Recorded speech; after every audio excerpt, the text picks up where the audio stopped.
रावलपिंडी के गांव कलरी के 70 साला मोहम्मद शफीक के जवां साला बेटे एहसानुल्लाह को मुबैना तौर पर कत्ल करने के बाद उसका जो मुबैना कातिल है हज़रत ख़ान वल्द ज़रबत ख़ान, वो उस बॉडी को यहाँ इस ट्रेन से, इन झाड़ियों, इन घाटियों और इन पत्थरों और गढ़ों से उसको लेकर आया। लेकिन बज़ाहिर ये मुमकिन नज़र नहीं आता कि बॉडी को अकेला कोई आदमी इतनी मुश्किल जगह से लेकर आए। ये 2-3 बंदों का काम हो सकता है। बहरहाल मुबैना तौर पर हज़रत ख़ान एहसानुल्लाह की बॉडी को वहाँ से लेकर आया है और उसके बाद उसने उस बॉडी को पानी के इस पूल में दबाया है। ये पूल आप देख सकते हैं, ये तकरीबन अगर ये बाबा जी की सोटी अगर मैं इसमें पानी में डालूं तो ये तकरीबन 3 या 4 फुट जो है ये नीचे जाएगी। ये देख सकते हैं आप कि कितना इस सोटी का हिस्सा जो है वो पानी में चला गया है। तो उसकी बॉडी को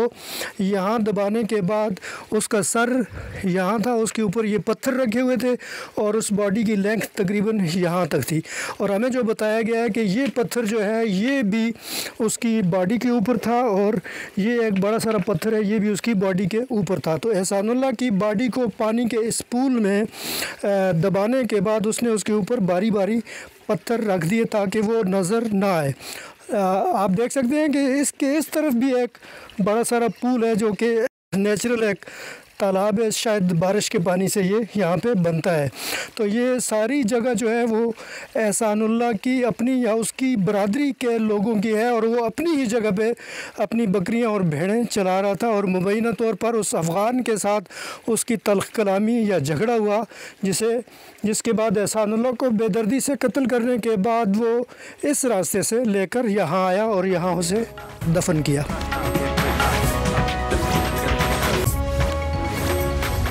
22 मई को कत्ल होने वाले जवान साला एहसानुल्लाह की कब्र उसके गांव में, उसके गांव का जो आबाई कब्रिस्तान है उसमें बनाई गई है। ये आप देख सकते हैं कि ये एहसानुल्लाह की कब्र है जो अभी कच्ची है और ये सारा कब्रिस्तान उनका आबाई कब्रिस्तान है जो कि कलरी गांव में वाक़ है। मेरे बच्चे का केस अगर हुकूमत ने मेरी आवाज़ नहीं सुनी, चीफ साहब, सदर साहब और वज़ीर आज़म साहब, इन्होंने अगर मेरी बात नहीं सुनी तो मैं केस नहीं लड़ूंगा।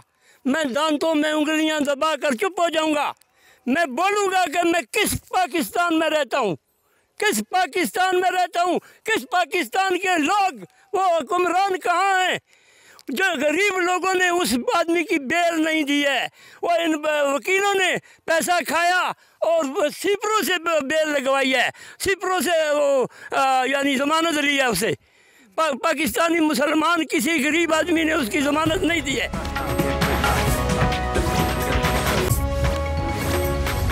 रवां साल 22 मई की सुबह कत्ल होने वाले जवान साल यानी 22 साला एहसानुल्लाह के वालिद से हम मज़ीद मालूमात करेंगे।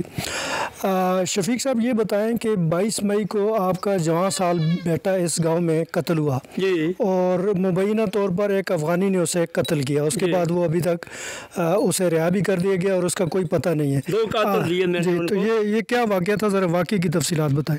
वाक़या मेरी समझ में तो कुछ नहीं था। बच्चे जंगलों में रहते हैं, कोई लड़ाई झगड़ा उनका हुआ है, मैं जानता नहीं हूँ। लेकिन मुझे मालूम हुआ कि उसने बोला था कि मैं एहसानुल्लाह तुमको कत्ल करूँगा, तो उसने कत्ल करके दिखाया। ये झगड़ा, ये तल्ख़ कलामी कितना अर्सा पहले हुई थी? ये कुछ महीना सवा महीना पहले उनकी तल्ख़ कलामी हुई थी। उसने उसको धमकी दी थी? हाँ, उसने उसको धमकी दी थी कि मैं तुमको जान से मारूँगा। अच्छा। उसने जान से मार के दिखाया, वो हमारे घर आके दिखाया। वो 3 किलोमीटर है, मोड़ा यारू गांव है, उस गांव में रहता था।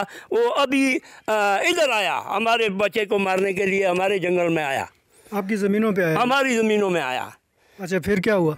फिर उसने इधर कत्ल किया।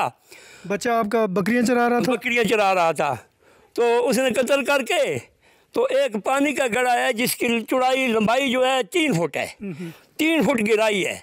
उसकी टांगें तोड़ी, उसको कुछ भी किया, क्लोज करके उस पानी के गड्ढे में डाला, 2-2 मन के पत्थर रखे, जाके मौका देखो, 2-2 मन के पत्थर रखे और उसको ऐसा सील किया कि जैसा हम कब्र में बंदा रखते हैं और सील करते हैं, ऊपर पत्थर रखे। हाँ, पत्थर रख के ऐसा सील कर दिया ताकि उसका कोई पता ना चले।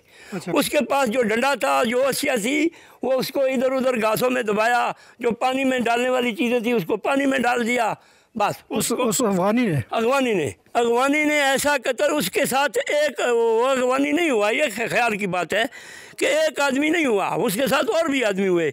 उसने सफास्ती से मिटाने के लिए ऐसा काम किया है। आप देखें कि इसका पता ही न चले, उसके जूते पानी में गिरा दिए, गहरे पानी में, और उसकी अशिया जो है इधर उधर घास में खड्डों में दबा दी। उसका मोबाइल वगैरह, हाँ, उसके पास 15 फुट लंबा डंडा था, उसको 3 जगह से तोड़ा, उधर घास में दबा दिया।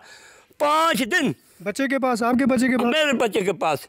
तो उस 5 दिन मेरी कौम सारी, मेरा सारा गांव, मेरे 2 गांव बरादर हैं, सब ने तलाश किया, बच्चा हमको नहीं मिला। लेकिन जब 25 तारीख 23 तारीख का वाक़या है, 23 तारीख शाम को हमने वो बंदे पकड़ाए। 22 तारीख को बच्चा मेरा कत्ल हुआ। 22 को बच्चा कत्ल हुआ और 23 को आपने बंदे पकड़वा दिए। जी जी जी, 23 तारीख को हमने बंदे पकड़वा दिए। उसने एतराफ़ जुर्म किया है, और तब्दीशियों को बताया है। तब्दीशियों ने हमको नहीं बताया।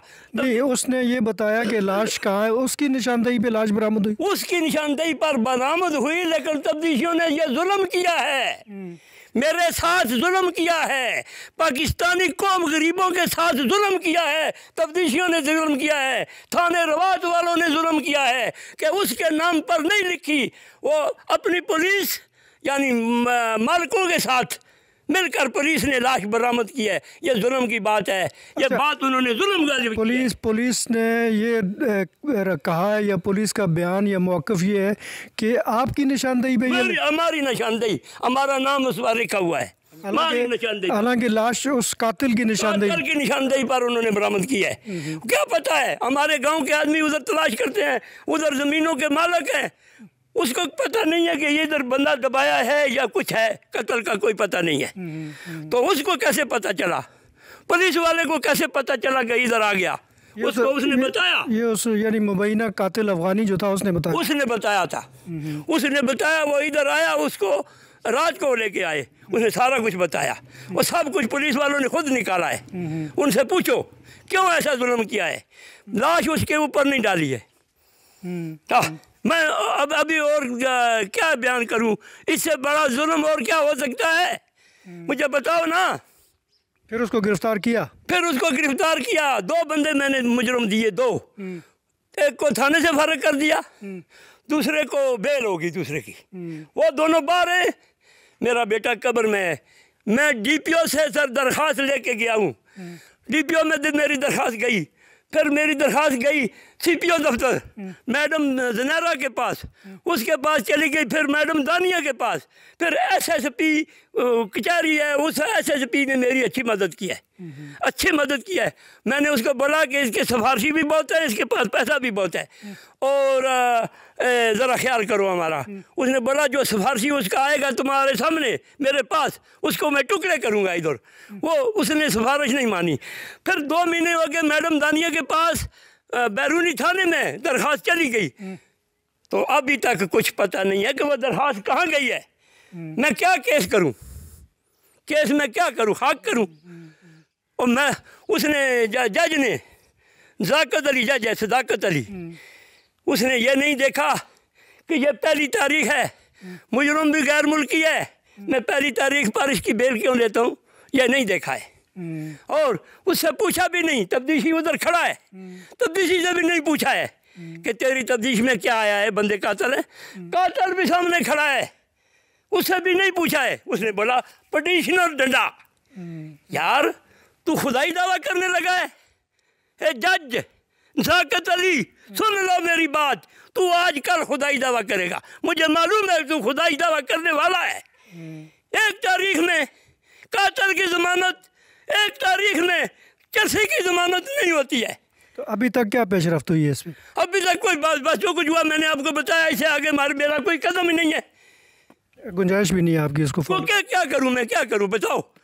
मेरी कोई सुनने वाला नहीं है, कोई सुनाई नहीं है। मैं किसी भी दफ्तर में गया हूँ, किसी भी आदमी के पास गया हूँ, कोई सुनता नहीं है, पुलिस वाले नहीं सुनते। इस केस का जो बहुत ही इम्पोर्टेंट जो पॉइंट है वो बज़ाहिर ये नज़र आता है कि उस बच्चे की लाश जो मुबैना तौर पर अफ़गानी महाजिर जो उसका कातिल था उसका नाम हज़रत ख़ान था और उसके वालिद का नाम ज़रबत ख़ान है, उसकी निशानदेही पे वो लाश बरामद की गई। और लेकिन एफ़आईआर में निशानदेही के हवाले से उसका कोई ज़िक्र नहीं, बल्कि इनका ये कहना है, शफीक साहब का जो कि एहसानुल्लाह के वालिद हैं, इनका ये कहना है कि उसमें भी ये कहा गया कि वालिद की निशानदेही पे लाश जो है वो बरामद की गई। और उसके अलावा आज 5 महीने हो गए, वालिद का ये कहना है कि कोई पेशरफ्त नहीं है, कोई पता ही नहीं है केस गया किधर।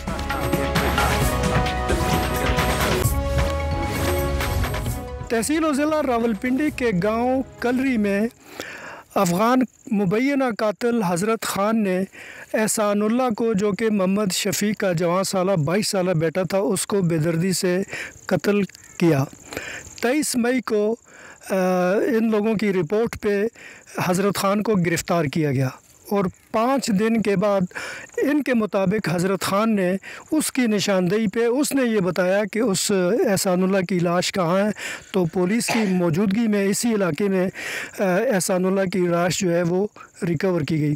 उस लाश के हवाले से जो 5 लोग हैं, या 1 2 3 4 5 6 लोग हैं, उनका ये बयान हल्फी भी मौजूद है जो कि इस चीज़ के गवाह हैं कि ये जो लाश की बरामदगी हुई थी वो एहसानुल्लाह की लाश की जो बरामदगी हुई थी वो हज़रत ख़ान वल्द ज़रबत ख़ान के कहने पर उसकी निशानदेही पे एहसानुल्लाह की लाश जो है वो बरामद हुई। इस वक्त गांव के अहले इलाका मौजूद हैं, हम कुछ उनसे भी बात करेंगे। जी, आप ये बताएं कि ये क्या वाक़या हुआ और आपने क्या देखा, क्या सुना उस दिन? बिस्मिल्लाहिर्रहमानिर्रहीम। ये 22 मई का वाक़या है।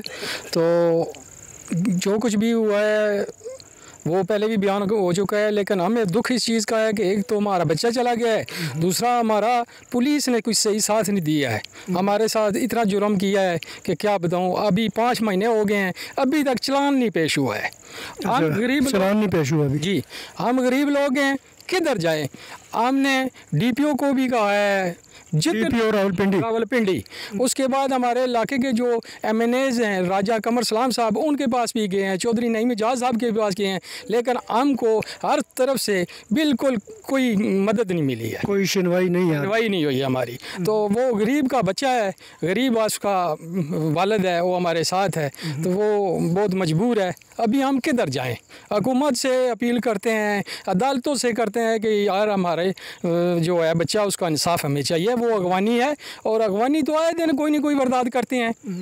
आप ये बताएं कि इस इलाके में वैसे जो अफ़गान मुहाजिरीन या पनाहगुज़ीन हैं वो कितने कब से रह रहे हैं और वो किस तरह के लोग हैं? बहुत ज़्यादा हैं जी, अफ़गानी तो बहुत ज़्यादा हैं। यानी इस कलरी के इलाके में? जी, कलरी और बसाली के इलाके में बहुत ज़्यादा है। हमारे अपने इलाके के लोगों ने इनको जगह दी हुई है और उसमें वो बैठे हुए हैं, बस कच्ची जो बड़ी बनाई है। कुछ लोग ने अपनी ज़मीनें ले ली हैं अफ़गानियों ने इधर ही हमारे इलाके में। तो कुछ लोग जो हैं बस हमारे इलाके के लोगों ने, बसाली हो गई है, कलरी हो, मोड़ा कोठियाँ हो गया, इन लोगों ने ज़मीनें दी हुई हैं, उधर वो बैठे हुए हैं कच्ची मकान बना कर ना।